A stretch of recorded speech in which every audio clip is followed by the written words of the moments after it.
Whoops, lost my buttons. All right. Sorry about that. All right. Well, welcome everyone to another Midweek with Max. This is our first foray off of Discord, except if you count the 2 times we tried to do it natively on X and it kicked us out. So whatever. We got this now. So here we are.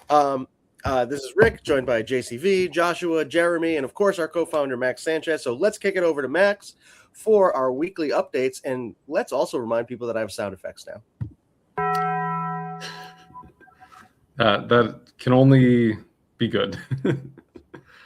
Yeah, so welcome to the first Midweek with Max that we are live streaming out to YouTube, LinkedIn, and X instead of on Discord. So hopefully everyone who was joining us on Discord previously has migrated over to one of those platforms. And yeah, weekly updates. I'll start with on the engineering side. We've been doing a lot of work on the Minerify piece, so getting some final fixes and improvements and optimizations in for that. So that's been moving along and going well. That's going to be going out to auditing soon. We've also been making some progress on the Rust conversion that we've talked about in previous weeks. So translating all of the Hemi-specific changes to opgeth over to opreth. The biggest part of that, of which is the changes to how we're doing Bitcoin indexing and the wrapper that we're starting out with as a Rust wrapper around the existing Go Bitcoin indexer for the initial version, and then another version that we're working on in parallel based off of the Oxygen Bitcoin indexer that we've been developing. Started for ZK provability, but it's getting repurposed and expanded out to serve as the full Bitcoin data indexer that lives natively inside of opreth. So making a lot of progress on that too, and doing some testing there. Let's see what else. I've also been doing some internal auditing of a VE Hemi update that we're going to be deploying soon. That's a relatively minor item, but that unblocks the next VE Hemi rewards distribution. So we're hoping to get that launched this week. We just finished up the final third round of internal review on that. And let's see. I think that's pretty much everything. We've also been working on the ZK Proving Marketplace as more of a side item, but that is something that we will be releasing to alpha or beta test for the community sometime this month on testnet. So looking forward to that. And if you want to be a part of that, definitely make sure you are in the beta testers channel on Discord. And speaking of which, since we're not in Discord this week, if you're watching us on X, YouTube, LinkedIn, wherever, and you're not in the Hemi Discord, definitely go ahead and join that if you want to. I think we just put the banner up. All right, we're still figuring out the system, but we got a banner up for that. So there's the link to it. And join us there for more updates, community discussions. We have a builders channel if you're interested in building on Hemi. We're actually going to be doing our first builder office hours. I think that's the right term, right, Rick? We're doing our first builders office hours tomorrow at, I believe, 11 a.m. Eastern. I believe tomorrow is 11 a.m. Eastern, and then it's going to alternate, and next week is 4 p.m. Back to 11, back to 4, yada, yada. Okay, perfect. I was the one who wanted that system, and now I got confused on the time, but it happened. So yeah, if you're interested in building on Hemi, definitely join us for just in general. We have a builders chat for people who are working on building cool stuff in the Hemi ecosystem, but also we're going to be doing those weekly office hours now. If there's something specific about the Hemi protocol you want to ask about, or just really anything in general, but probably more focused on Hemi specific items that may be confusing or you want some more help with, definitely feel free to reach out and join us for that. And I think that's pretty much everything from my side, just looking through my notes here. Yeah, so stay tuned if you are running a node, as I mentioned in previous weeks. We are going to be migrating from opgeth to opreth because opgeth is getting deprecated by Optimism itself. And so all of our changes, again, we're porting those over to opreth. And so if you are running a node, we will have a, not sure on the exact timing, but relatively soon we'll have a alpha version if you want to try it out before it's production ready and fully tested. And then we'll have a production version of opreth probably end of this month or sometime first half of June. And that will be a required upgrade before the next Ethereum protocol upgrade goes live, which is not currently scheduled. But as soon as that gets scheduled for Ethereum mainnet, we'll let everyone know and schedule the official opgeth deprecation on our side, at which point people will need to move over to opreth. So again, if you're running a Hemi node for either testnet or mainnet, stay tuned for more details there. And I think that's everything on my side. So I will throw it over to, and then on the Veriblock side, still no updates. We will share something as soon as we have it. But unfortunately, no updates there to share this week. But stay tuned, and it is still in progress. And with that, I will throw it over to Rick, and we can start going through questions. Sounds good. Oh, and real quick before we do that, if people watching want to submit questions, do they send them on Discord? How are we managing questions? I think Discord and YouTube. Is that correct, Josh? They can be sent on X, YouTube, or Discord. I'm collecting them from everywhere. Okay. Awesome. Just not LinkedIn, because no one really cares about LinkedIn. Well, yeah. It's just a button we can check, and it streams there, so why not, I guess, right? Right, why the hell not at this point? All right, well, let's get into some questions. Sinas asks, when will the next VE Hemi staking rewards distribution happen? We're just waiting on the other VE Hemi update that we have to deploy, which we should be deploying that this week. So we could either, realistically, we'll probably do the reward distribution the following week. So the second week of May. Awesome. All right. Here's a new one. Is vetro.org a new platform being built by Hemi Labs? It is, and I can't talk too much about it yet. Some people have heard me mention a stablecoin project that we were working on in previous weeks that we haven't really given any details on. Can't share too much more about it at the moment, but yes, it is a project sort of under the Hemi umbrella. It's a separate project, but very closely related, and it's related to stablecoins. We will, as soon as, I'm not sure the exact timing on announcing some stuff. We're getting copy reviewed and a lot of other kind of pre-launch polish done. But as soon as some of that content goes live, we'll definitely be able to talk about it more on the stream. And yeah, stay tuned. It'll be running on Hemi. It involves a lot of the Hemi team, and it's a stablecoin project. And I think that's about all that I can share at the moment. Awesome. What the hell is this, Josh? Why does Rick have so many pictures of guys in their underwear on his wall? Those are wrestling uniforms. Did you have to put it up on the screen? Are you kidding me? Those were all Rick before he joined Hemi. Look how in shape he used to be. I was really working in blockchain does week. Crypto is not good for you. No, come on. This is like a VIP list. I got Barry Windham's autograph, Kurt Angle, Jesse the Body Ventura, the Midnight Express. I got the Macho Man Randy Savage over there. They're not guys in their underwear. They're artists. And a cat. Yeah, they're men in the cat. You guys, they're men. Wrestling men. Right. Let's get back to muscly wrestling men. God damn it, Alex. All right. Here we go. Will the development of Vetro, there's a follow-up already, delay any of Hemi Labs' delivery timelines? And if you don't think they're talking about the OG role, oh, buddy, do I have another one for you? Short answer, no. We do share a little bit of smart contract development resources, but that's not the primary long pole in the tent for all the stuff we're working on, at least on the protocol engineering side for decentralized sequencing, 8-bit VM, the VE Hemi contract upgrades. So effectively, no, it's within Hemi, closely related to the project, but it does not share very much from an engineering resource perspective. Awesome. All right. Speaking of VE Hemi, here's a spicy one.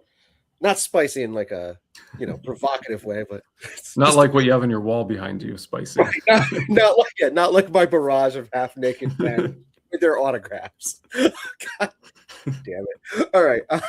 What is the primary use of the VE Hemi restaking system? And how does it fit into Hemi's move towards decentralization? Yeah, good question. So we've talked about this a little bit, well, actually quite a bit in a few previous episodes. So to give a quick recap and then sort of update on current progress, the VE Hemi system is going to be the economic security center of the Hemi protocol. And so as VE Hemi exists today, you can stake your Hemi tokens into a VE Hemi position. VE stands for vote escrow, by the way, if you're familiar with VE curve and those sorts of staking systems, it's very similar from a mechanics perspective. But as it is today, you can go and stake your tokens, you get an NFT, and then there is basically protocol fees that are collected are distributed based on each position, and the rewards are distributed based on the size of the position and the remaining length of the position. So there's 2 dimensions. If you stake, 1 token for 4 years, you're getting the same rewards as staking 4 tokens for 1 year, kind of a thing.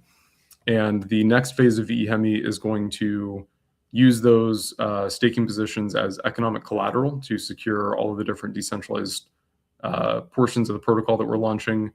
So starting in no particular order, but the relatively near-term items are going to be decentralized sequencing, participating in the HBit VM protocol, both as either a covenant emulator and or a liquidity operator, restaking the VE Hemi positions, to participate in the ZK proving marketplace as a compute complexity attester, which basically lets the marketplace figure out for all the jobs people are submitting and completing, what is the actual compute complexity, and then it uses that to settle any of the jobs that are based on pricing per unit of compute instead of just absolute pricing.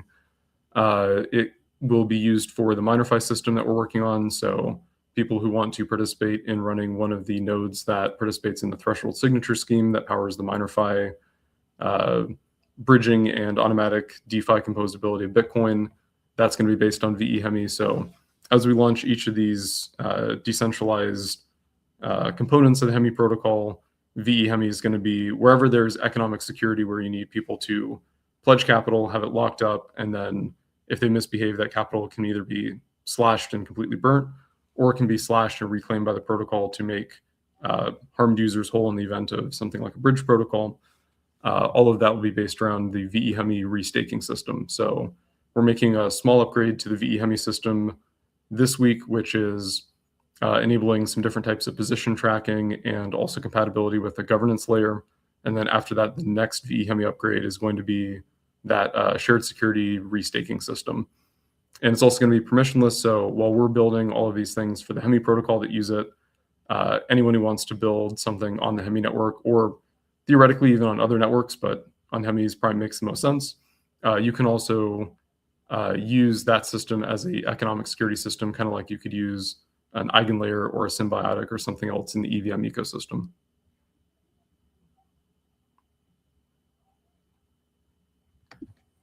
Still get used to finding these buttons. I'm so sorry. I'm so used to like where they are in Discord. I'm like, what the hell? Plus, we'll figure it out.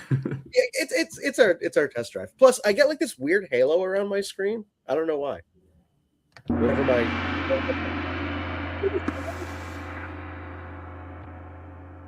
son of a bitch. All right, hold on. I don't like this. I don't like that other people are using my sound effects. All right. I've been waiting for you to. Well, there just wasn't time, and now I've lost the Midweek with Max question channel. It's all just falling apart for me right now. Just bear with me for 1 second while I pull this back up. All right, sorry. Difficulty screen. More like life difficulties, I guess. Rick difficulties. I'm collapsing like a dying star. All right, here we go. When designing the HVM, what were the primary use cases you had in mind? It's a great question. Good question. And this also, we're working on some additional HVM features, which we'll also briefly talk about at the end. So HVM, for anyone who's not familiar with it, HVM is the Hemi virtual machine. It's a EVM fully backwards compatible with existing EVMs. But what we did is we added new precompiles that let you talk directly to an embedded Bitcoin node. So each Hemi node on the network, and I'm explaining this with a little more detail than we usually do in Midweek, because I know we're on a new platform and may have some new audience members who aren't the people who have heard this for the last year and a half on Discord. So basically, Hemi's architecture is an EVM with a Bitcoin node that's running, quote unquote, inside of it, which basically means there's a Bitcoin node. It's a custom Bitcoin node implementation we wrote called TBC that runs, it connects to the Bitcoin network, peers with it, indexes Bitcoin chain state, and then makes it available inside the EVM for people writing smart contracts to query for whatever they need about Bitcoin's current state. And so the current version lets you go and query for, if you have a TXID, you can query for the raw transaction data. You can use that to crawl through and look at previous transactions and pull their data dynamically. You can look at the UTXO set, which is something that's not enabled by most other ways of echoing or proving Bitcoin state on chain. So if you look at other approaches, like going way back a decade ago with Bitcoin header relay, that can only prove things about Bitcoin that are authenticated by the Bitcoin block headers themselves. And so it's like a lightweight consensus on chain that then you can prove that a transaction exists in a certain block. But you can't prove things like whether a specific UTXO is spent or not, because that data is not authenticated in any way to the actual Bitcoin headers. You'd have to reprocess the whole Bitcoin state. And so by having that embedded Bitcoin node, it lets us expose that much more detailed, interesting information about the current state of Bitcoin to smart contracts, and then they can use it for all kinds of things. As far as practical use cases of what you can do with that data in a smart contract, you could use it to build stuff like a Bitcoin MEV marketplace, which is one of the things that we have on the future list as a Bitcoin protocol. It's a tool for the Bitcoin ecosystem, and then it also serves some stuff we're doing with HBitVM, basically being able to create an off-chain, or not off-chain, but off of Bitcoin transaction fee marketplace. So you send a Bitcoin transaction, and then if anyone's familiar with something like the mempool.space transaction accelerator, where you go and you can pay, with a credit card to pay $30 to accelerate a Bitcoin transaction.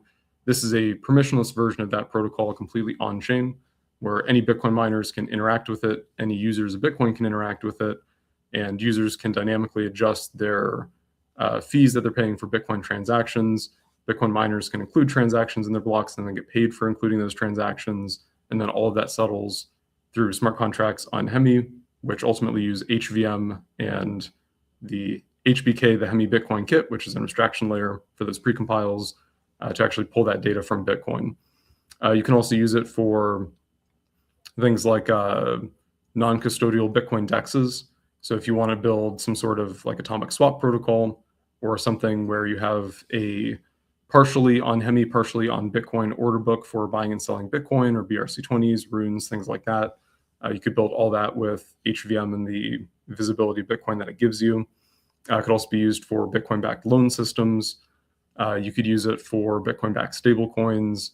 So all kinds of cool use cases. We developed the core technology, which is that embedded Bitcoin node and that layer of glue that lets you actually access it from the EVM, and then HBK, which is that that smart contract library on top of those precompiles that makes it easier to use, handles all the data serialization and stuff like that for you.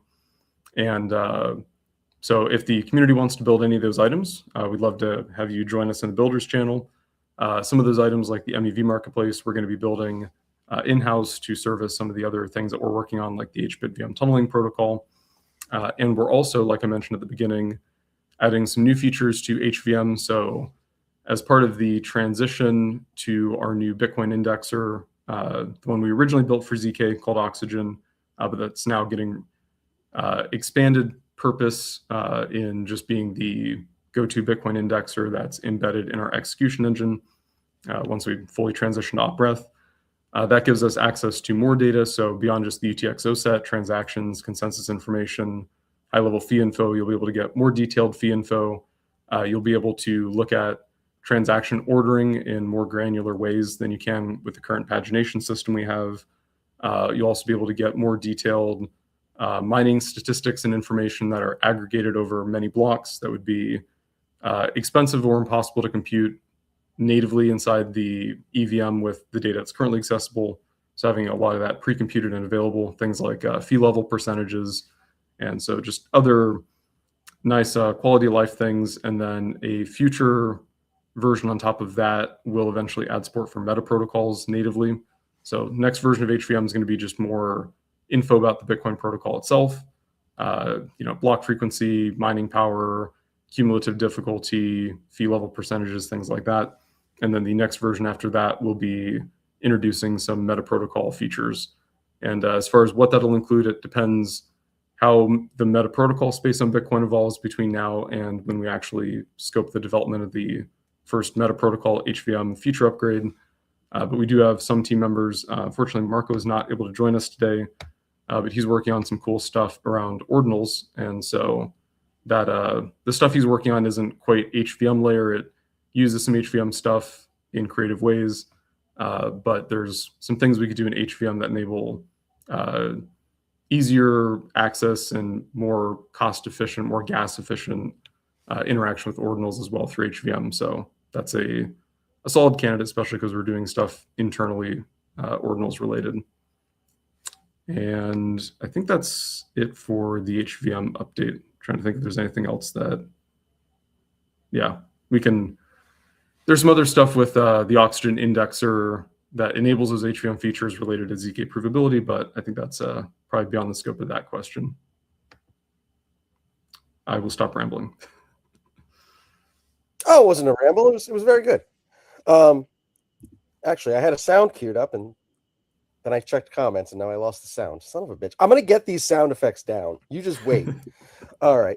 Another You're gonna be a browser menace. sound up dedicated in it or something. I don't know. I'm just I gotta work this. I gotta work this angle. Here we go. All right. Alpha asks, Max,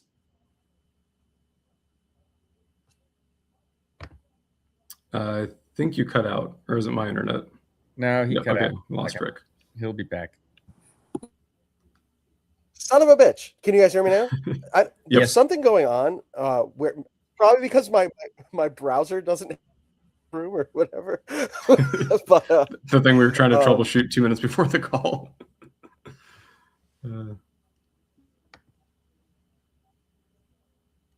I think the leading theory is Verizon just hates him, right?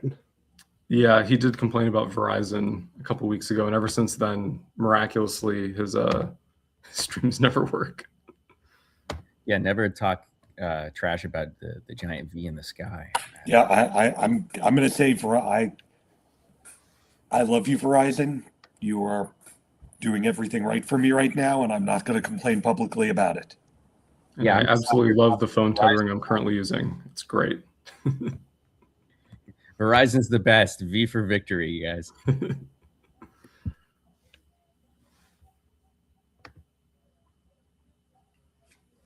All right, we got a question on screen while we wait for Rick. okay, can you guys hear me now? Oh, he's back. Yep. Back. All right.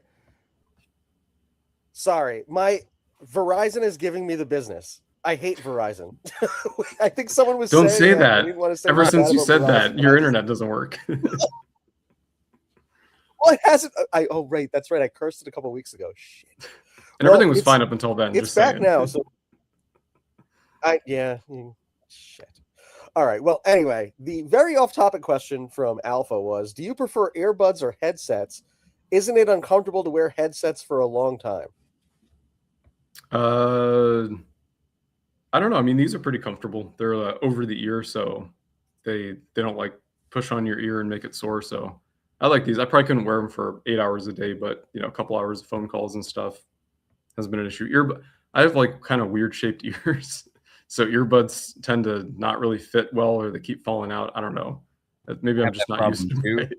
I totally sympathize with you on that and empathize with you on that. A nice pair of Sennheisers you can't go wrong with, though. I'll say I prefer earbuds unless I'm like, other than like recording music, then like I get the over the ear headphones, but otherwise I like the earbuds. And I haven't will say lost that many of them. These are a pain to travel with. They don't fold up. So they just go in like the bottom of my backpack with all the other bundles of cables, like where my head would go in the headset. So not a great system. I need to figure out something better. I'm surprised you're not wearing those on your head when you're traveling and just like noise canceling everything out with some cans. You know what I mean? Problem is they're open back ear or whatever they call them. So they don't actually cancel the noise. So I have another pair of headphones that I use for noise canceling. But anyway. Yeah, I have Bose over-ear Ultra headphones, and they work really well. And I also have the in-ear versions, and they are not comfortable to wear for more than 30 minutes to an hour. So I've had bad luck with one Bose of the headphones. AirPods out like, you know how these things have noise canceling. You ever take one of them out and then get that wonky feeling? It's just like, whoa, what the hell? Another reason not to use earbuds, I guess. My inner ear is very sensitive. All right. I think Verizon's cooperating. Let's get to the next question before it remembers that I was talking shit about it. What part of Hemi have you enjoyed working on the most and the least? We can open that up to everyone. Let's see. The most, it'd be a toss-up between the original HVM work and how to get a Bitcoin node running inside the EVM and make sure that it's deterministic across all nodes. That was a fun engineering problem. That was pretty interesting to work on. I'd say more recently, definitely the ZK stuff that we're working on. So I'll give two examples. So one of them is with our new Bitcoin index, or Oxygen. The way that it works is it basically reformats the entire Bitcoin state into a Merkleized data structure. So if you're familiar with how EVMs work, all of the data that's in the EVM is basically in what's called a Merkle-Patricia tree, or MPT, which is a it's a Patricia radix tree that's then Merkleized, which means you have a radix or a route. It's a key value store. So you have basically very efficient queries of whatever data is inserted. You have a key value association, and then the Merkle part means that everything is hashed together, and so you get a state root at the very top of the tree that you can use. And so because of that system, everything in the EVM world, generally speaking, is pretty easy to ZK prove, because you can always take a subset of that tree structure, and then you can prove that the subset of that tree structure is authenticated by the state root of that tree structure. So you can say, if we know Ethereum block 100 as the state root, and we want to prove that this smart contract call against this contract at that state root gave this result, then you can take a jagged portion of that tree and you can pass that into an EVM execution engine that thinks it has the whole tree, but it really just has the parts of the tree that it needs to access because that's small enough to fit in the memory of a generic ZKVM prover. And then you can run the query against it, and all the data, whatever accesses you do that data structure in running the smart contract execution, including looking up the smart contract code itself, all of that is authenticated to that one known correct state root. And similarly, when you want to prove a state transition from one state root to another, you can do the same thing, take a jagged portion of that tree. Only the parts that you actually need to query and update as part of processing the state transition of an EVM block. And you can apply the state transition, recalculate the new state root. And so that structure makes it very easy to ZK prove anything that happens in the EVM. For Bitcoin, you don't have that. So Bitcoin has a very simple block format. The only thing that's authenticated in the Bitcoin block itself related to anything other than sort of chain metadata, like previous block, the current difficulty, things like that, timestamp, is the Merkle root of the Bitcoin transactions that are in that block. And so it doesn't give you any information about the overall state of the system. And so in Bitcoin, you'll hear people refer to what's called the UTXO table, or the unspent transaction output table. So every transaction on Bitcoin, other than the Coinbase transaction, which doesn't spend an input, but every transaction on Bitcoin spends at least one input and creates at least one output. And so each of those transactions is a state mutation of this UTXO table, but there's no actual canonical version of the UTXO table that is in any way authenticated to Bitcoin. So if you wanted to ZK prove that going from Bitcoin block 99 to Bitcoin block 100 did this thing to the UTXO table, you don't even have a way to refer to the previous state of the UTXO table or the new state of it.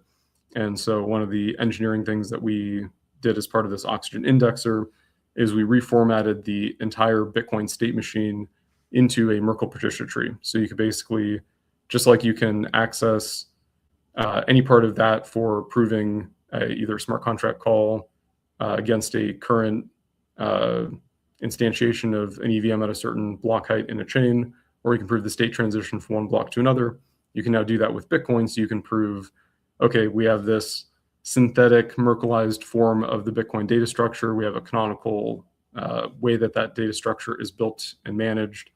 And now we can prove that the state looked like this at this point in time. And then we process this Bitcoin block on top of it. it made these changes to that Merkleized state tree of Bitcoin that we've constructed. Here's the new state root, and then you can run queries against it, like the queries that HVM runs, to then go and say, okay, let's get, let's check whether this UTXO is spent at this height. That data is authenticated by the tree. Let's check which block this transaction's in. That's authenticated by the tree. So a lot of the creative engineering work around how to reformat or kind of fold all of the Bitcoin state that exists, but it's not organized or authenticated in any way, into a state structure that then we could use for ZK proving. I think that was probably the most fun recent thing we've worked on. As far as least fun, I'm trying to think of, I mean, maybe like debugging infrastructure, like managing Kubernetes upgrades, something like that. I don't know, John, if you have any better answers to the unfun part. I forgot, for the unfun, I'll say that in the very beginning, when we were first trying to run like the OP stack, and we had that mess of shell scripts that would, maybe it'd start something here, maybe you had to run a, tmux somewhere and start a script in that, and that mess of stuff was bad enough that you seem to have completely forgot it existed. So that's fair. Yeah, I think I blocked that out of my memory. And then I was using Screen while everyone else is using tmux. Yes. Yeah, sorry. That made a terrible situation so much better, right? Yeah. Throw some more tires on the fire. Marco convinced me to ditch Screen, I think, back in like 2012. I'm just so used to it ergonomically. I did eventually switch to tmux for the shared infrastructure, in case anyone's wondering. But I think it was in 2012 that Marco was like, "Oh my God, how are you still using Screen? That is so old." It's 2012, 14 years ago. I'm still good. I got another few years. A couple more years is fine. At most fun, I actually really enjoyed the whole white paper thing. The HPVM white paper, not the that one was fun. Not the marketing white paper. Sorry, Jeremy. But the HPVM white paper was a lot of fun. Actually trying to lay out stuff in a like semi-formal way is kind of cool.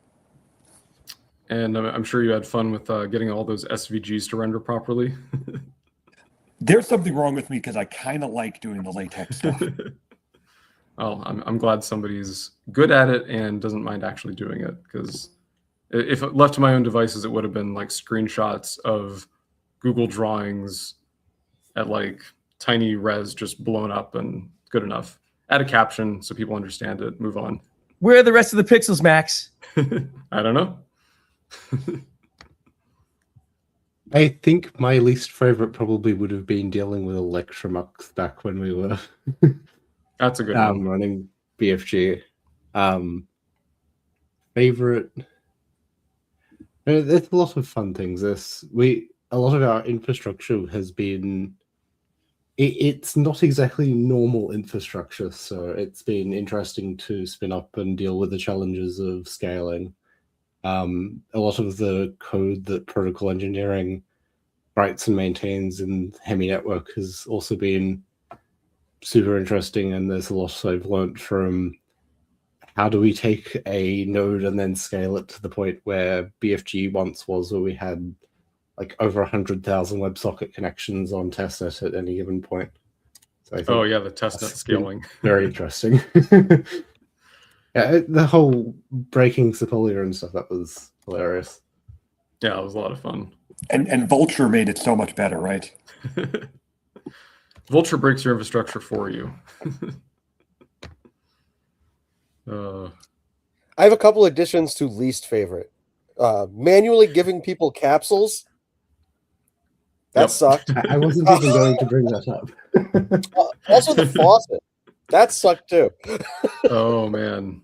Yeah, I remember oh gosh, yeah, the faucet. Jeez. Oh gosh. I think the stream here is one of my favorite things. Like working with you guys in the streams, being able to come in and talk to the community, talk to everybody, doing the built on Hemi stuff, all the broadcasting. That's got to be my favorite part of working at Hemi. And I actually don't think I have a least favorite part. I really love my job and the work. I'm very blessed to not have to deal with a lot of BS at the job here. I think if I had to pick one thing, I'll go back to the editing typos out of stuff is like probably my least favorite thing to do. But like also as someone who edits a lot, it's kind of my bag. Yeah, that's fair. Especially when I dump a bunch of content and it's completely unformatted. It's just like, here you go, Jeremy. Thanks for that, Max. Thanks for that. That's great. All right. Before we move on to the next question, Max, you should give Jeremy a spreadsheet of capsule links and let him fill that. And then hey, wait, no, hold on, Rick, stop volunteering me for things. Okay, the draft. That'd be like if we haze new people when we hire them. It would be that. It would be, here's a capsule spreadsheet. You got to go distribute them to Discord. Oh, and by the way, you can only PM also 6 people every 4 hours. Figure it out. Yeah, have fun with that. And you have to respond to all the tickets regarding regarding the dispersal. Oh god, that's all part of it. Fun days. All right. Oh boy. Okay, here we go. Got something from Alex, not involving my walls. All right. When will we be able to vote using our VE Hemi, and on what kinds of decisions will we be voting on? Yeah, good question. So voting using VE Hemi, the smart contract side of that is what we're doing the VE Hemi, what's bundled in the VE Hemi upgrade that we're doing this week. So the technical side is going to be there on the smart contract side, sports is going to be there. We are getting a partner who does, as soon as they do a little more of the integration, we'll announce who they are. But a well-known governance voting platform is going to be integrating the Hemi chain. So we're going to be using that for the initial governance voting implementation, and then probably eventually moving on to our own custom version. But the good thing is having that system integrated with the Hemi chain means that anyone else who's doing other systems that need on-chain governance and they're deploying on Hemi, if they don't want to do something custom like we'll eventually be doing with VE Hemi as it evolves, they'll still be able to use that governance system. So that's coming soon. I don't know the timeline for the third-party integration. I'm guessing somewhere in the order of roughly a month, but that's a third-party dependency, so I'm not going to speculate too much about it. And then the second part was what kinds of decisions. So it'll be increasing over time as we sort of gauge how much participation we're getting and see how the delegation system works. So initially it'll be smaller items like maybe funding some community initiatives or approving, some changes to protocol parameters, maybe some stuff around the existing fees on the network and how those are distributed to VE Hemi. And then over time, as we get more confidence in the system from how many people are participating, how are people actively reading and understanding proposals or delegating to people who do, or are people just, blindly upvoting everything, then we'll expand it out to protocol upgrades, bigger economic changes like changing stuff around, say, pop payout parameters, or as we decentralize sequencing, something around sequencer reward economics, things like that. So it'll evolve over time, but start relatively small with some things that are useful and good to have community input on, but aren't super high risk, so we can test out the system, again, see what participation we get, and then from there move on to more important, economically impactful decisions about the protocol. One of the other things that we've talked about in the original 4-phase VE Hemi or Hemi chain economic plan, which was centered around VE Hemi, was a concept of a protocol-owned liquidity treasury. And so basically some of the fees that are collected by the protocol from transactions, and then as we launch some of these additional parts of the protocol, fees from things like decentralized covenant emulation for HBIT VM, taking some HBIT VM deposit withdrawal fees from vaults, the MinerFi system, deposit withdrawal fees on that. So as these additional fee revenue sources come in, a portion of that's going to go to a protocol-owned liquidity, sort of a DAO system that deploys liquidity in the Hemi ecosystem where it's useful. So it might be to DEXs or lending protocols. It can be in Hemi or Hemi BTC or stablecoins, whatever mix is needed. And so that'll be as we decentralize that system, VE Hemi will be a large part of how we govern decisions around that protocol owned liquidity piece as well. And one thing I'd add to the voting, because I've, done it with a lot of different protocols and projects going forward, is a lot of times what happens is you start out, the project has voting right away, and the only people who vote are the project and like 3 other people. So every vote passes by 100%, and it's meaningless. So Hemi, we didn't rush into it. We have a community, we have people. VEME will have some spread before there's voting started. And then you start with, like Max said, these votes that are, not the most groundbreaking things, but for better or worse, human nature is you have to get people in the habit of doing things like voting. And if they're not in the habit of it, they're not going to do it. So you need to sort of ease this in rather than, if you go big right away and start doing super important stuff, you know what? People just don't fucking do it. And you don't get the benefit of it that you should. So if you can ramp it up, we actually get some meaningful benefit out of it. And we get the community involved and get holders involved and actually do something where it's really voting. It's not just every once in a while 5 people click the same couple buttons on their ledger. Hopefully you should be using a hardware wallet. And that's it. Yeah, we don't want to play the Hemi team approving stuff with extra steps. We want to, if we're going to deploy stuff to governance votes, we want to make sure people are actually understand the system, are participating. People are actively delegating. They're delegating to people who are participating and active and actually know what they're voting on. So as John said, greasing those wheels and getting that flywheel turning of, do something simple, get people used to it, and then ramp up to more important decisions is, I think we haven't seen a lot of DAOs in the ecosystem really reach a high level of true decentralized participation. And so hopefully this approach will work better than what we've seen with some other projects. And it's a really intelligent approach too, because we've seen a lot of decentralized autonomous organizations fall short of getting the voting thresholds for a minimum protocol issues to pass.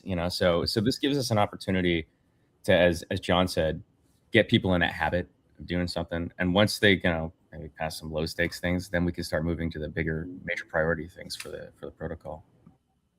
That is the plan. That warranted applause. I'm sorry. Well said, everyone. That was great. And quite frankly, I need to start using these sound effects a bit more because, we got to set a precedent. All right, let's see. Here's an interesting one from Alex. Again, Jesus, Alex. All right. The Ethereum Foundation is currently in the midst of a storm. What would happen to Hemi if Ethereum were to become a secondary, neglected network? Interesting question. So I won't comment on what's going on with the Ethereum Foundation. Partly I'm not fully up to speed, and partly it's not my place to have a strong opinion. In general, if I don't think Ethereum is going anywhere. The amount of assets, trading volume, protocol deployments, infrastructure that's built around Ethereum. That, some conflicts or whatever within Project Foundation, I don't think is going to be nearly enough to dethrone Ethereum and let some other chain take its place. If it were to happen, though, we are dependent on Ethereum, obviously from some technical perspective, using it for DA, things like that. The Hemi, EVM side native canonical tunnel is connected to Ethereum and uses Ethereum assets.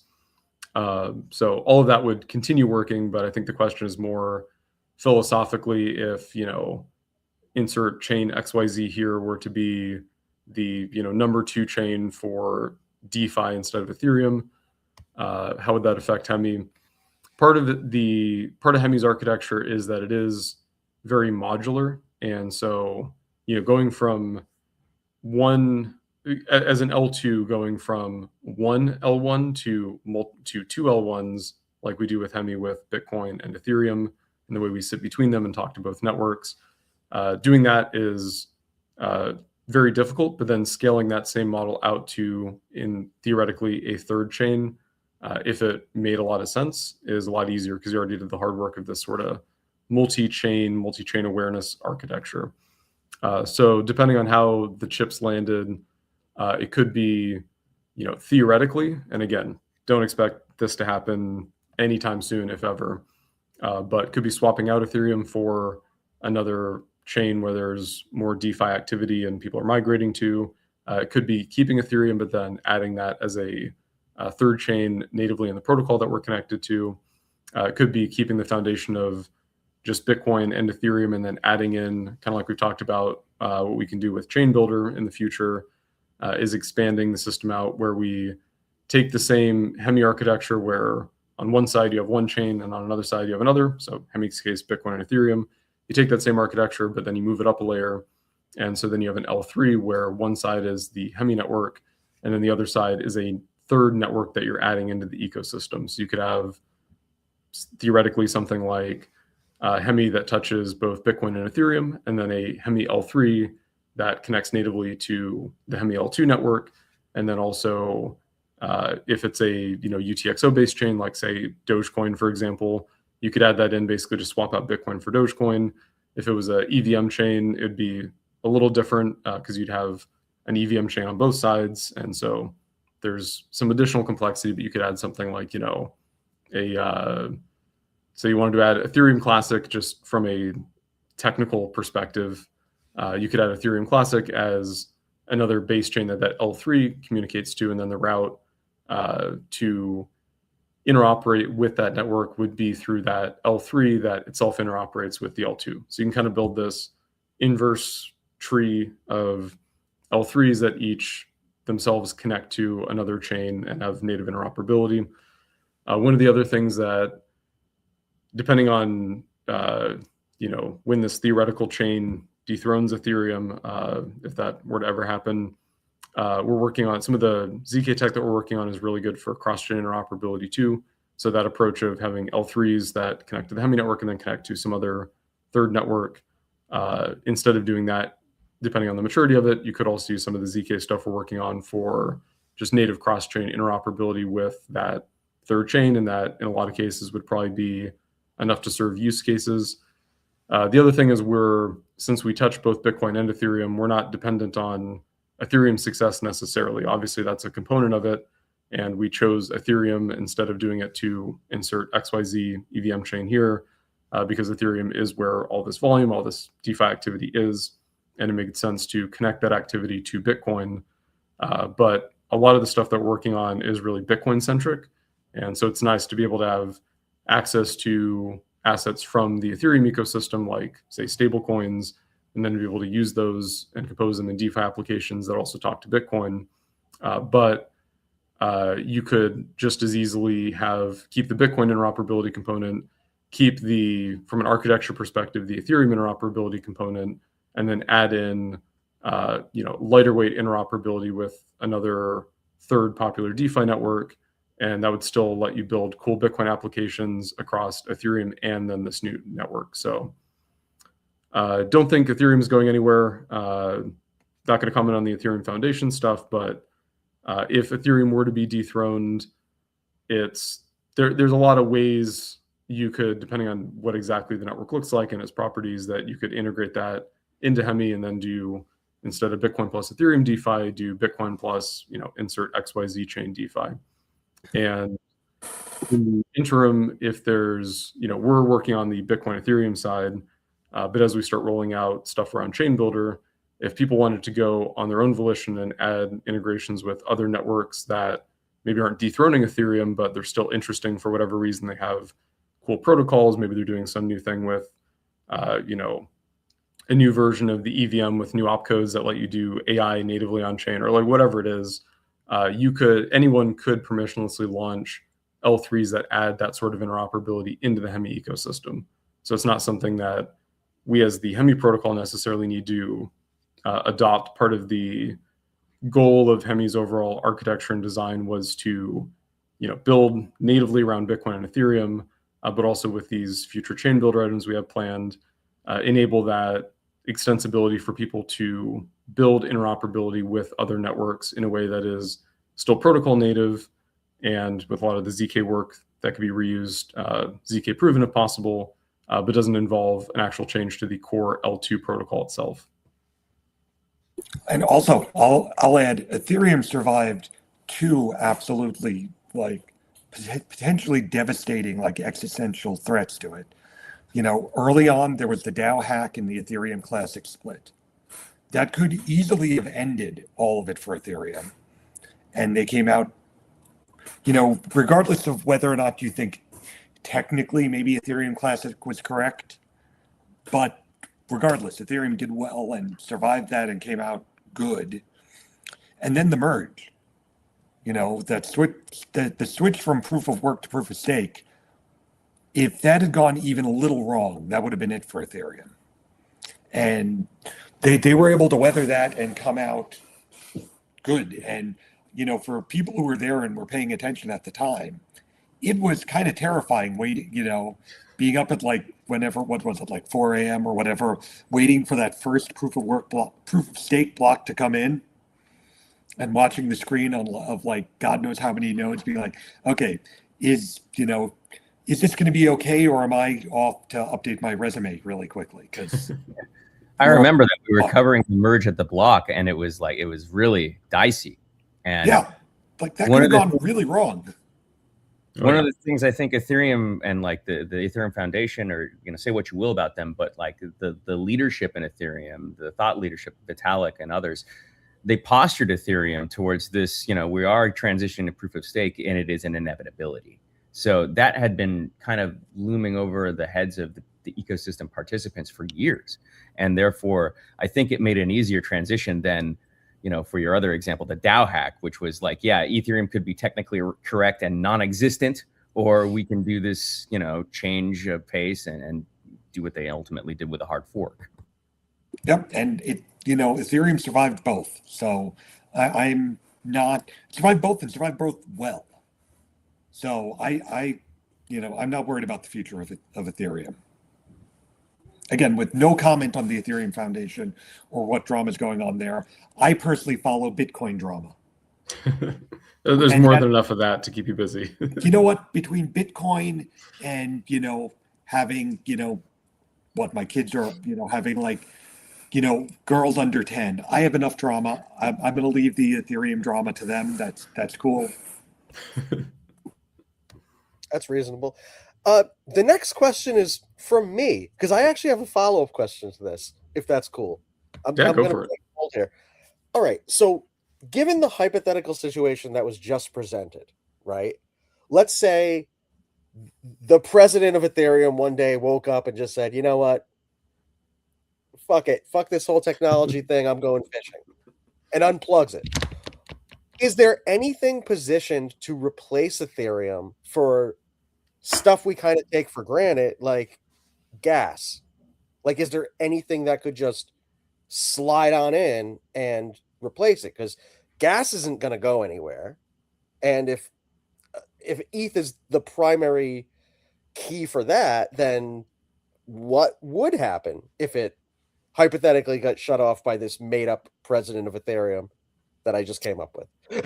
I mean, there's two parts. So there's the actual technical layer of, from Hemi's perspective, what from Ethereum do we need in order for the network to continue functioning? And the answer to that's basically DA, data availability. So, if Ethereum were to die, we would have to switch to an alternate DA system. And there are data availability system. Theoretically, you don't need a data availability system. There are L2s that have architectures that are built around assuming somebody's keeping a copy and propagating it over peer-to-peer. But that's in the current ecosystem and the way that L2s function. Generally, for something like Hemi and what we're trying to do, that's not an acceptable trade-off. So we would have to find an alternate DA system. Some of the existing DA systems that you could, in theory, switch to also run on Ethereum. So they're not Ethereum protocol level DA, but the smart contracts for participating in the DA system, economic security that people are putting up to run nodes in this DA system, proofs of existence or proofs of inclusion of certain data in the DA system. All those actually settle and happen on Ethereum. So if Ethereum were to go kaput, you couldn't use those either. There are DA systems that are not based on Ethereum at all. They're entirely independent systems. We're going to be building a version of a shared sequencing, shared DA system for Chain Builder. So it's not going to necessarily replace Ethereum DA over time. It could potentially do that for the Ethereum or for the Hemi L2 itself, but that's more for L3s. But so you can build these independent DA systems that don't run on Ethereum, but that'd be the biggest hurdle from a technical perspective would be replacing DA with something else, and coordinating that with network upgrades and things like that. As far as the more utility side aspect of it, okay, you move to a separate DA system, you no longer use Ethereum at the protocol level for anything that's required to make the protocol function. But now that say everyone stopped using Ethereum, there was no longer any transactions on Ethereum. Nobody was using any of the DeFi protocols. Nobody was moving tokens around or minting new tokens. Then you wouldn't have the economic activity that is the whole reason we connected to Ethereum in the first place as part of our architecture. And so you need to move that to another chain where there is trading volume and activity and DeFi assets that people want to then bring from that network onto the Hemi network, do stuff with as part of Bitcoin DeFi with access to these other assets. So two parts, DA, you'd have to replace DA with something.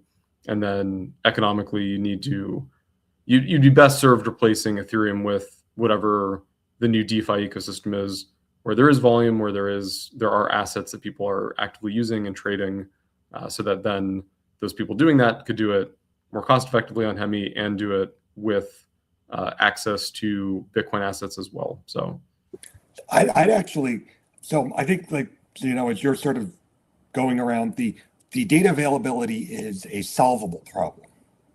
It's not necessarily a totally solved problem, but there are paths to go and it can be solved. It'd be a big pain, but it's not a insurmountable thing. And then you mentioned the economic activity, which is a even bigger problem. But the one that would actually scare me the most if Ethereum went away tomorrow is what the hell happens to all of the things in the Ethereum ecosystem that we depend on and that every other L2 depends on. So the safe multisig, does that survive in a world without Ethereum? Does Open Zeppelin for our contracts survive in a world without Ethereum? Does Ledger keep supporting the Ethereum app that we use for doing all the Hemi stuff? It's what about MetaMask and Rabby? If those two are gone, if one of them's around, we're fine. But if both of those were gone and everyone moves to some other wallet, what the hell does Hemi and all of the sort of remaining refugees in the L2 world do? Yeah, that's a good point. It's not just Ethereum disappearing. It's what if the EVM ecosystem disappears or Ethereum disappearing causes that? Yeah. I don't see that happening. There are so many decentralized development efforts taking place. So many people are building EVM compatible ecosystems. I think that if some of the main infrastructure that was supporting that shut down, that people would start to shore it up and start to develop towards a lattice that would support that ongoing effort, I believe. I don't think it'd be an overnight thing. It would be a question of, if Ethereum, and again, this is all hypothetical, none of us think this is going to happen, but if Ethereum were to be, say, supplanted by something totally non-EVM, and don't say Solana. I'm speaking in generics. Hypothetically, Fartcoin. Fartcoin rises from the ashes. Now that could happen. Okay, fair. I forgot. But if Ethereum were to be replaced by a non-EVM chain, and that's where, say, 90% of DeFi activity was, MetaMask, I'm sure they'd still support EVM, but it would become probably a second-class citizen. All of this tooling, it's slowly, day 2, it still works fine. Day 30, it works fine. But how does it rot over time as the main use case of, whether it's wallets or explorers or like whatever infrastructure item you want to insert, as the 90% of the use case of it shifts to something that is not EVM related. Again, don't think it's going to happen. Certainly not in any near time span, but yeah, John brings up a good point about the ecosystem support. All right, I appreciate that, because I was like genuinely curious. I was like, well, what the hell would happen to gas? It's not like gas is going to go away, like. Well, gas is just like, I mean, the concept of gas, you'd still have that on the new system. It'd just be, might work different if it's not EVM, but like you could even call Bitcoin transaction fees Bitcoin gas, right? So, right. Oh, I mean, it's although whatever the name is, those are right? Max. If there are any Bitcoin maxis here, those are fighting words. that is fair. I never call Bitcoin transaction fees gas, but conceptually, for the sake of argument here, we just lost like 50 viewers. No, I'm just kidding. So we know who the Bitcoin Max actually gained 20 during that. So, well, there we go. All right, let's get back to some community questions. I know we're. I was going to say I know we're getting close to the top of the hour, but we've already left that in the past, so we'll get a couple more in. That never happens. No. All right. Question from Funky Sasquatch. Right now, pop miners pay Bitcoin transaction fees out of pocket to publish proofs. Is there a plan for protocol level fee abstraction or subsidies, especially when Bitcoin fees are high? That's a good question. So with the new pop payout algorithm, once we get that deployed, that's going to have a dynamic reward adjustment. So basically the protocol, it doesn't look at Bitcoin fees directly because that's not a reliable oracle of actual Bitcoin fee prices or fee market dynamics, because you can have external MEV marketplaces that aren't reflected in the actual observable on Bitcoin fees that are paid. But what it does is it has a dynamic payout protocol based on the number of publications that the network is getting per keystone versus a target. So if it's paying out, for example, and there's more details to it, it's a averaged weighted curve over time, but to give you the high level, basically, if the network paid out 100 Hemi tokens and it got 4 publications and it wants 5, then maybe the next keystone it'll offer 125 Hemi tokens. And then if some point down the road, Bitcoin fees drop and now 7 people do publications of a particular keystone for that 125 Hemi token bounty, then the protocol will see, oh, we paid 125 tokens, we got 7 publications. That's more than the 5 we're targeting. We can now lower that 125 to, say, 85, and then that'll get us back to 5 publications. So it's a dynamic fee. It's a dynamic reward payout mechanism that is correlated to Bitcoin fees, not by directly reading them, but by responding to the market itself responding to Bitcoin fee changes. Also, subsidies are a hack to try to hold something up, whereas dynamic payouts or anything like that really is a network handling things itself, which is the whole point to crypto. Yep. Yeah. Doing it with a subsidy model would be like, paying in arrears or some. The question may have been asking on the subsidy side, because it's not clear, maybe whether there'd be additional fees charged or like the cost amortized over transaction fees of people doing transactions on the Hemi network. If that was where that question was going, that's not currently in the plans. The problem with that is it's sort of a self-defeating thing, because as there's fewer transactions, the thing with pop mining, unlike DA, okay, let me step back for a second, sorry. So for DA, for data availability publications, the amount that the network has to pay for DA expands based on the number of transactions on the network, or technically the size of the transactions. And so it makes sense to apply a fee where if you do a transaction, you're paying for the DA costs of publishing your transaction in a Hemi block that is published to the Ethereum DA system. But with proof of proof, the amount of publications and the size of the publications that we do to Bitcoin have nothing to do with how many transactions the network's handling. And so it's much harder, and it's kind of self-defeating to try to introduce a thing where people using the network would be paying for the cost of the pop publications based on Bitcoin fee market dynamics, because what would happen in a ideal economic clean room environment would be a bunch of participants, Bitcoin fees go up, and then it costs more to publish data to Bitcoin. You start charging users more to compensate for those publications. Those users stop doing their transactions, and then the fees capitulate because now there's fewer people paying for that same size publication. So from an economics perspective, you wouldn't want to take POP fees, POP payouts that are adjusting dynamically to Bitcoin fees. You would not want to take that or correlate that to L2 transaction fees, because it's a different economic model than users paying for the DA that they're consuming, which is you're using this resource, you pay for it, versus you're collectively benefiting from this resource and then charging some amortized cost of that over the network users, even though their use has nothing to do with what the protocol has to pay for those publications. Hopefully that made sense. That was very disorganized, but if that was the subsidies question. Couple the payments from the cost of the publications, because it creates a disconnected system in terms of the distribution of value versus what people are adding to the system in participation value. Yep, yeah. It's not economically aligned to have a correlation between transaction fees and POP payouts. All right. Let's see. Oh, here we go. With the And we lost Rick again. This is what happens when you talk trash about Verizon, guys. Just let this be a lesson to you, okay?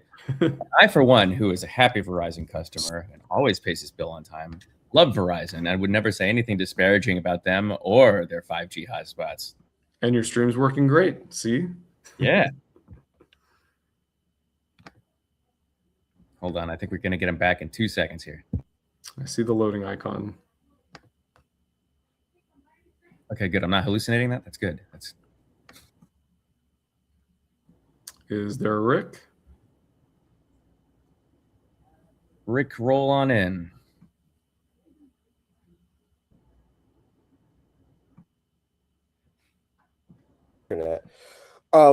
Sorry, did you guys get that last question I asked? No. Nope. Awesome. All right, love that for us. My apologies, everyone, for the technical difficulties. With the HVM, is it possible to spend Bitcoin through an EVM smart contract on Hemi? Yeah, so there's two ways to interact with Bitcoin on Hemi, and I kind of touched on this earlier when we were talking about the HVM architecture, but didn't fully kind of bring it to conclusion for the end use case. So there's two ways of programming Bitcoin. You can either take Bitcoin and then bridge it or tunnel it and create an ERC20 representative version of that Bitcoin, like we do with the Hemi's Bitcoin tunnel. And then you can use that like any other ERC20 in a smart contract. So the way that people are using Hemi today, it's largely, if not entirely, that version of Bitcoin programmability.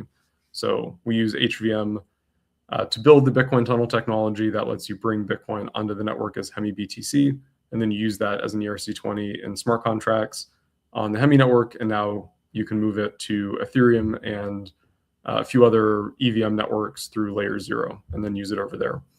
The second version of Bitcoin programmability, which is more of like true native Bitcoin programmability, so it requires more custom work from developers, and it works really well for some use cases, and it doesn't work at all for other use cases.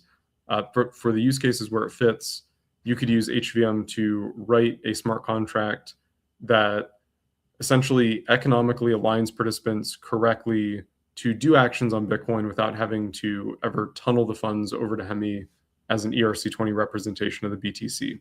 And so that lets you do stuff like native Bitcoin settled DEX that's directly on the Bitcoin network. So you could have a thing where somebody proves that they own a certain amount of Bitcoin by signing a message with their private key corresponding to a Bitcoin address. You can use HVM to look up that Bitcoin address's balance. That would allow them to post a bona fide order in, say, an order book DEX, as an example, to say, I want to sell this 0.01 Bitcoin for $850 or whatever. And then that order submission would be done on the Hemi network. It would use HVM to observe Bitcoin, see that the Bitcoin is actually there by the user who proved they have ownership of that Bitcoin address. That counts as a bona fide order. They would put up some sort of good faith capital or whatever, say 20 USDC. And then if somebody is matched with that order in the order book DEX matching system on the Hemi network, where somebody says, okay, here's my 850 USD or USDC, USDT, whatever. I want to buy that 0.01 Bitcoin from that user. Here's my Bitcoin address it should be delivered to. Then the smart contract on Hemi can act as an escrow agent to hold those funds and then observe Bitcoin until the seller sends the Bitcoin to the recipient. It's delivered correctly. Then the smart contract releases the EVM side collateral, the USDT, USDC, whatever, to the Bitcoin seller. And so all of that happened using HVM's Bitcoin awareness without ever having to actually tunnel Bitcoin on chain as an ERC20 and then use it in a more traditional DEX. So short answer is yes, you can do it today with Hemi BTC, and the tools and infrastructure that you need as part of HVM is there to build those other more truly like bare metal Bitcoin DeFi applications as well.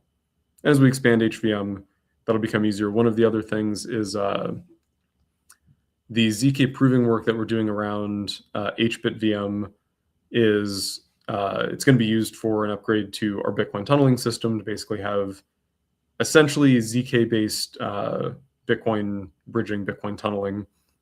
It's ZK with one event honesty assumption for somebody paying attention and basically kicking the protocol and doing some economically aligned behaviors in the event of misbehavior.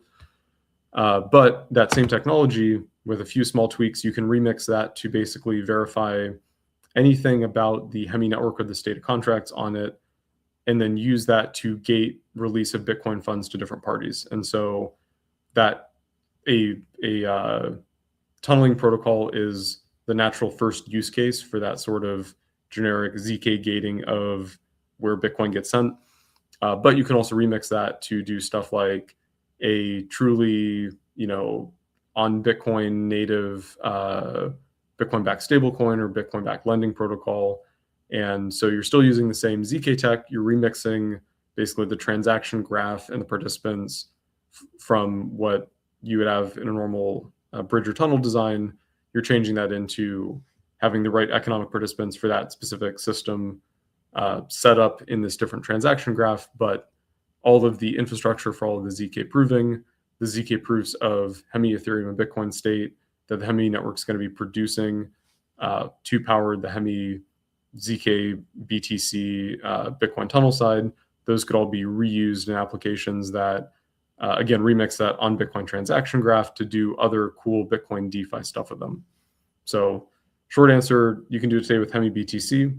You could develop native Bitcoin applications directly today with HVM and HBK, the Hemi Bitcoin kit. And then once we release the HBitVM ZK version of the Bitcoin tunnel, that gives you yet another tool as a developer to use for some really cool Bitcoin native applications. All right. We can fit one more in. How does that sound to you guys, actually? I want to be I'm good for another 10 to 15 minutes. Okay. We'll if anyone else needs to drop off, I know other people have other things they're working on, so don't want to hold everyone up. All right. We'll ask a quick one, something that you can wrap up in 5 minutes. So let's see. ZK provability. Start from the beginning. That's we're not doing that. Sorry, but if you are playing the Midweek with Max drinking game, Max did say ZK provability twice, so you know what that means. When are we going to start a polymarket bets? I mean, that's something the community could develop. How long will Midweek with Max run over next week? More than 30 minutes, less than 30 minutes. Let's start a market. Polymarket on Midweek with Max. Oh God. I think it's always more. I think it's always going to be more. All right, Most we weeks, have. Yeah. We'll end with one more question. How's this one? Konang asks, Jeff Garzik is one of the Bitcoin core developers. Has he ever looked at something on the Hemi code base and said, Rick, this is not how Satoshi would have done it, and changed the direction? Well, I can't say that Jeff would never ask my advice regarding anything Satoshi said. So how about we change that to Max, and then we'll have Max answer. No, I mean, obviously Jeff's involved in like the overall, architecture and what we're building. So it's never like, wait, you guys put a Bitcoin node in EVM? Why the hell did you do that? Right. So no, because as we're developing these technologies, obviously, the whole engineering team, including Jeff, are looped in on what we're building and why and what it enables and how that lines up with business use cases. It's not just cool tech; it's cool tech that people actually want to use and unlock something interesting that has use cases in DeFi beyond just being like, hey, look what I built that uses ZK stuff and nobody wants. So no, I would say we do, from the angle of it isn't done like Satoshi would do it.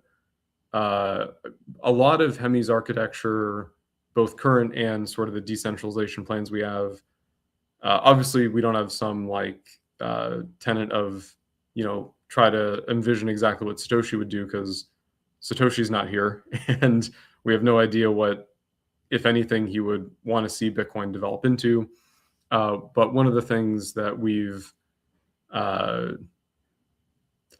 followed as part of our overall protocol architecture and design is trying to do things that work with Bitcoin the way it is today, and assuming that Bitcoin's probably not going to change, or if it does change, it's going to be a long time and we can't wait for it. So some of the other Bitcoin adjacent protocols have built cool technology, but it requires opcat to get activated, or a ZK proving opcode to be added to the Bitcoin code base.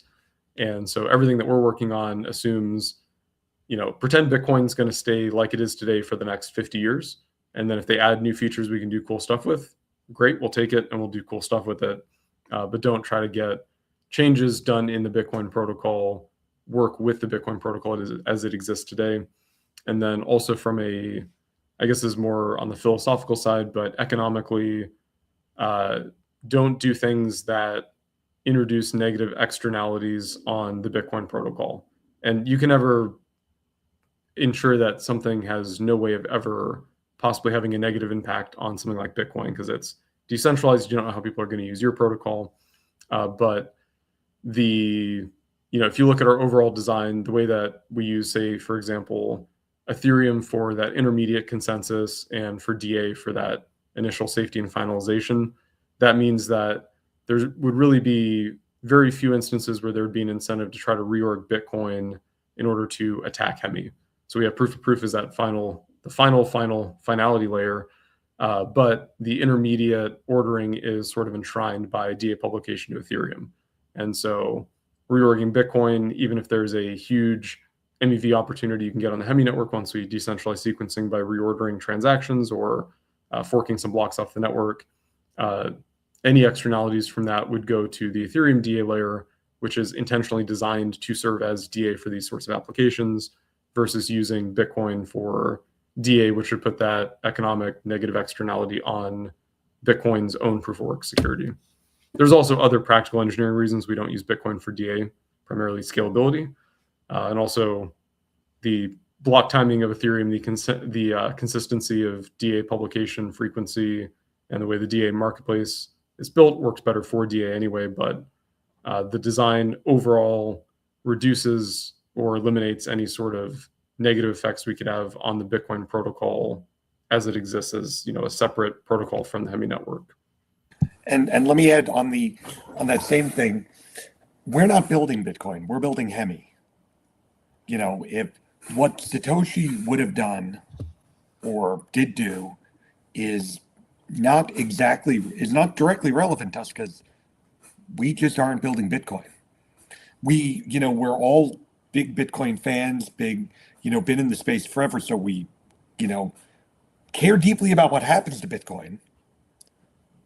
But we're approaching that from, we're building a separate network. So it's kind of irrelevant. There are things we would have loved to see happen in Bitcoin. There are things that we still hope will happen in Bitcoin. But regardless, we as in everyone involved in this, has something to say about what happened on quote unquote our network. And that we're going to do things that Satoshi would not have wanted in Bitcoin. And we're doing them because they're not in Bitcoin. Bitcoin has a script language that is very much not the way the EVM and Solidity work. That's by design on both ends.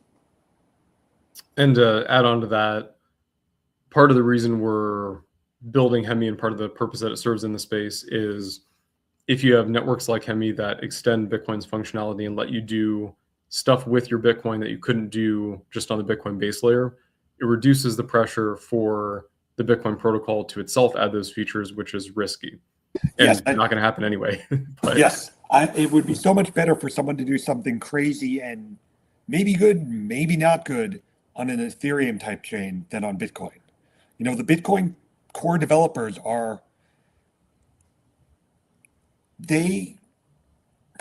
getting them to agree with something is a challenge. And that's both a very good and a very bad thing. It means Bitcoin is probably the best engineered thing in this ecosystem. A Bitcoin node works. It does what it's supposed to every time. You can go and run Bitcoin and it's not a problem. Everything in the Ethereum world is a little harder, and that's okay because we still have Bitcoin there as that, really nice, simple, well-functioning thing, and let the experiments happen elsewhere. And that's what we're doing at Hemi. All right.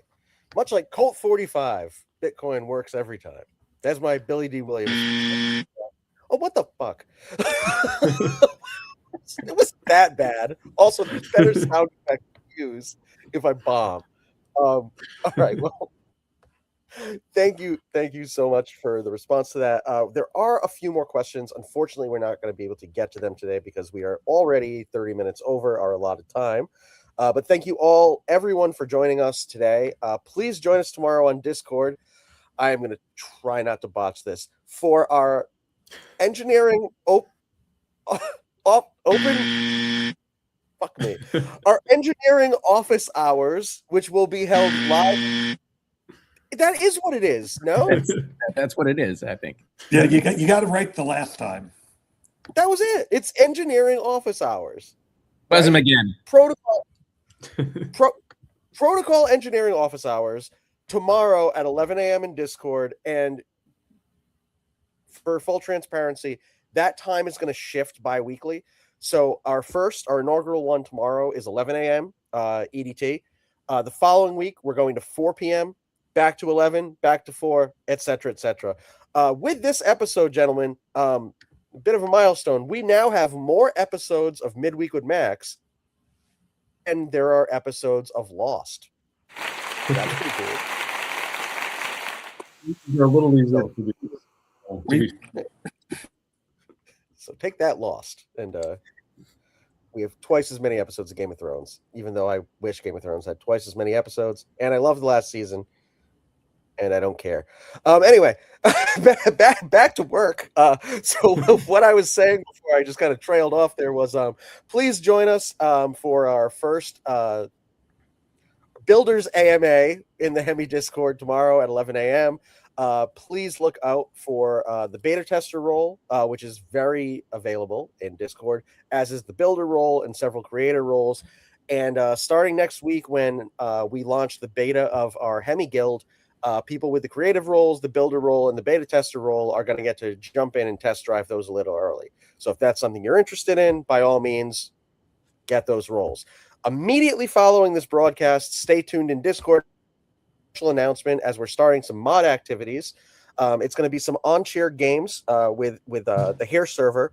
So if you have any questions regarding that, please feel free to tag Alex or our moderation team, and they will help you get involved. Before we go, Jeremy, do you have any marketing updates you'd like to share with the Hemi community? I got stuff to plug. Later on this month, we will be joining BitFi on Built on Hemi. Tune in for that. I'll have official dates and stuff for you with an announcement later on. Look for the Discord Ask Me Anything channel. Trying to get some questions in there. I'm going to be jumping into Discord and trying to egg you guys on to do that, of course. And we've got some fun announcements coming up later this week with some partners. Keep your eyes peeled for those. I can't tell you exactly what, but I will guarantee you that announcement will be coming out very soon. So thank you for that. And then, Hemi strong, guys. Why can't you just tell us? Because it's a secret, and sometimes anticipation. I'm just putting that in the spot. Why can't you just tell us now? You know what? All right, I'll just assume there's a good reason why. Okay. Oh, did you just use the punch thing? Hold on, I haven't tried that yet. Yeah, I don't think it really sounded like. That's my favorite. I'm going to abuse the Taco Bell gong until Josh gives me Price is Right. X.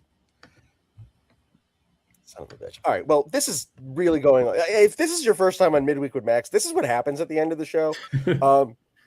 Everything falls apart until and then everything leave. just.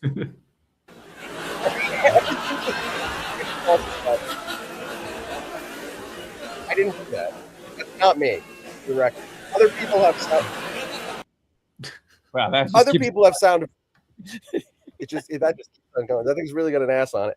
All right. Well, anyway, let's wrap this up. People got to get back to what they're doing. Thank you so much to the thousands watching and the millions watching around the world. And we'll see you on the next one. Take care, y'all. All right. Thanks, everyone. Cheers. Take care, guys.